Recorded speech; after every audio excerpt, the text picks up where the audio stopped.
What's up, guys? Welcome to OTGW Talk. It's just me and Felicia today. Yay, nay. I feel like our family has gotten so small. I feel like we can spread out more though. Yeah. Today, we're going to talk about romance because we saw this article and it's been blowing up all over the internet. And it kind of like made me feel like I'm not being romantic enough. There's this guy named Tim. So Tim basically proposed to Candace secretly through a series of love letters that he wrote to her over 3 years.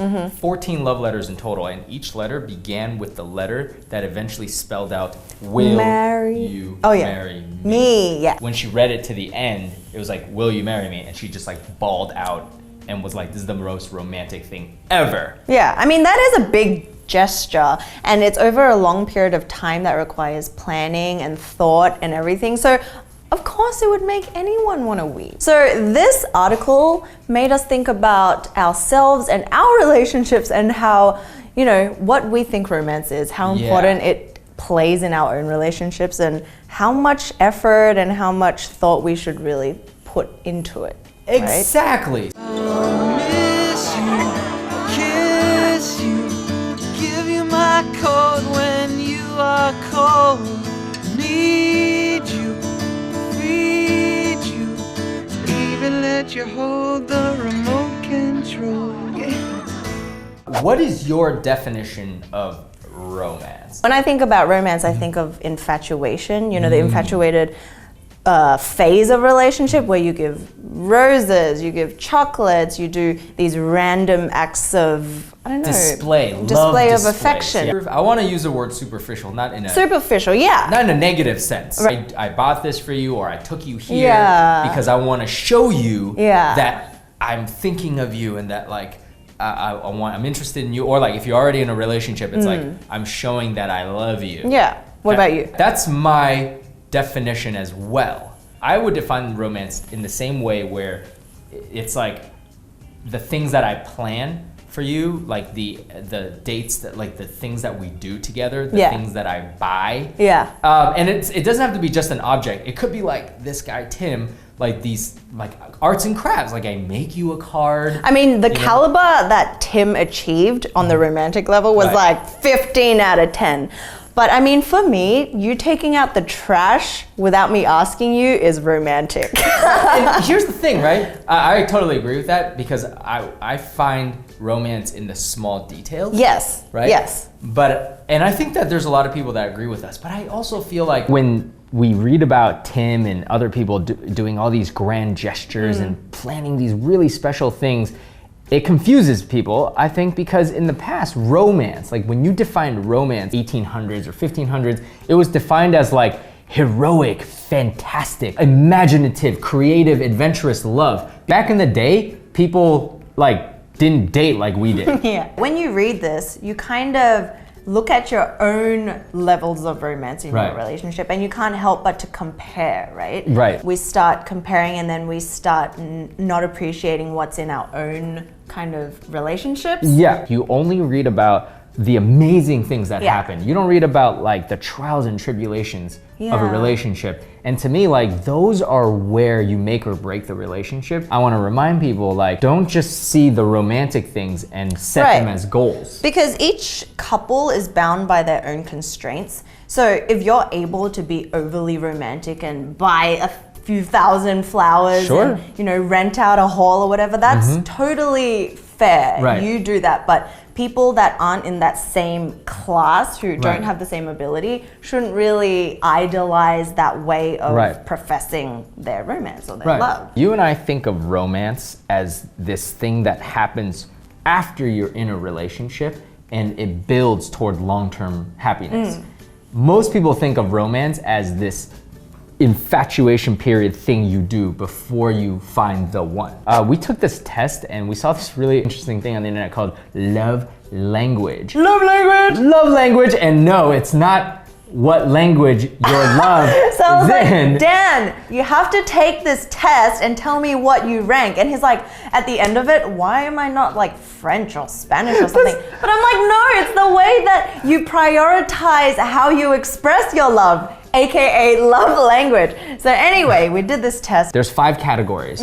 Quality time, words of affirmation, acts of service, gifts, gift giving, and physical touch. So all these factors make up a relationship, right? For each person, why we say, how much importance we put on romance, that you can transfer that into this test. It's 0 to 12. So if you get a score closer to 12, it means that those things are important. But if you get a score that's like under 7, or, between like 3 to 7, it's like moderately. Yeah, and then if you get something lower, it means that you really don't place that much importance on those things. Yeah. What was your most important trait? My most important was physical touch, and it's not just like intimacy, but it's like holding hands, hugging, communicating through physical like affirmations. Right. Then next was the quality of time spent.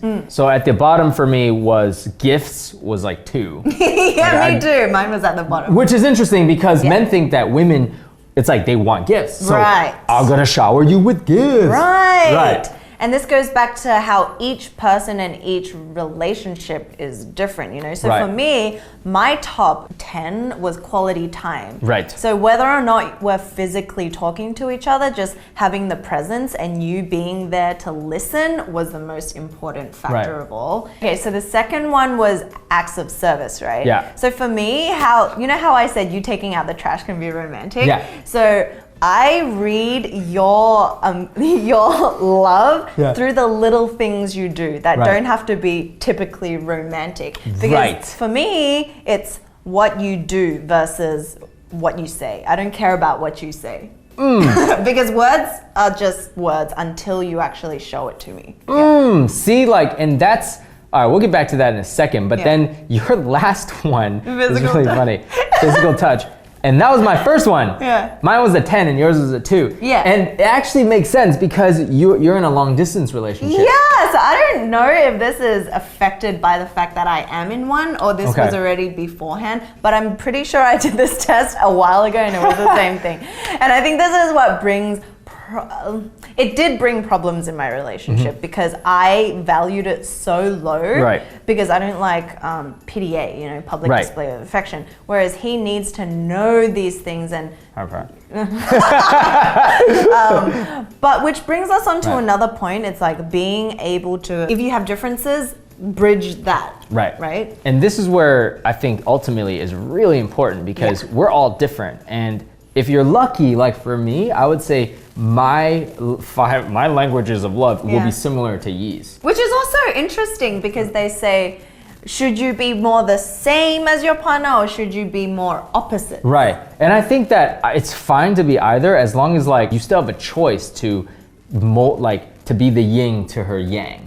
You know what I mean? And it's funny because Dan is da yin and it's yi yang. So we're the yin and yang. Right. So your significant other, it is important for you to be there physically, but because you're not, and he's like, I will deal with that. I will conquer that. That's just something that we're gonna get through. Right, and that's the importance that comes after the romance. Yeah. See, I find that romantic, and no one would have. Okay, you and I would agree with that. Yeah. But most people would be like. What is more romantic than someone willing to change for the situation that you're in? Dude, we're in the same boat.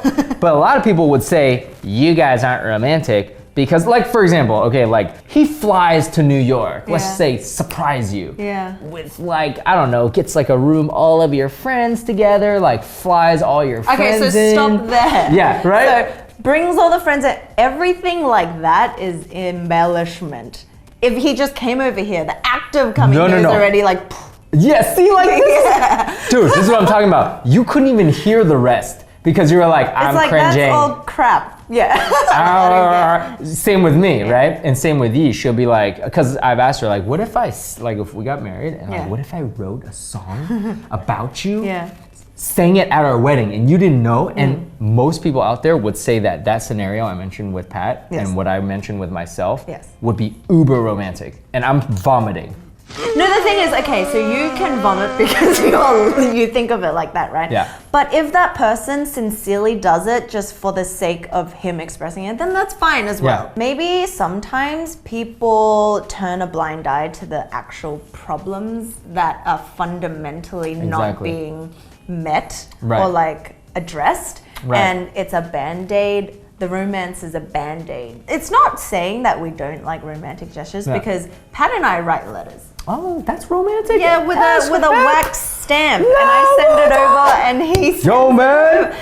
Yo. I mean, like, well, it's because I like buying stationery and paper and stuff, and I think he picked up on that. Yeah. And so now it's kind of like we try to do it every month, but that's like way too much. Like, not school, much happens in a month. Right, that's true. But anyway, so guys, check out this love language. So with everything that we've just been talking about, let's say, how important do you think that the societal concept of romance is, as in Tim's gestures, like these grand gestures of love, grand displays of affection? I think for certain situations, there is a time and place for that type of thing. And to get married, I guess, like, what other romantic pledge of something, like, when will you ever be able to show that type of romance in any other situation other than proposal? So you're like, that's okay. I feel like during that's proposal. okay. Because like both of us work on our relationships actively.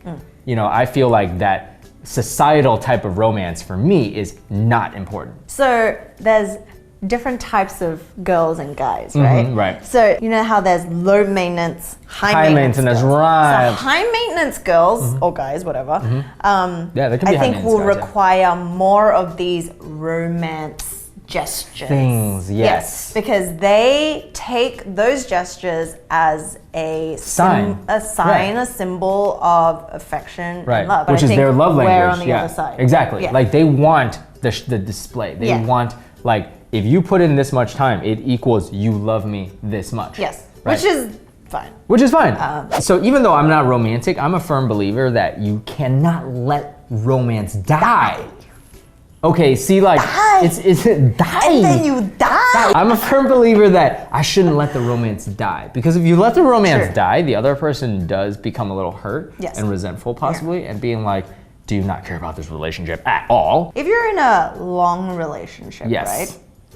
How do you revamp, remoisturize the dry? Because this actually like really Winter pertains skin. to us, right? Yeah. We've been on our relationships I'm on 4+ years, and you're on. Same.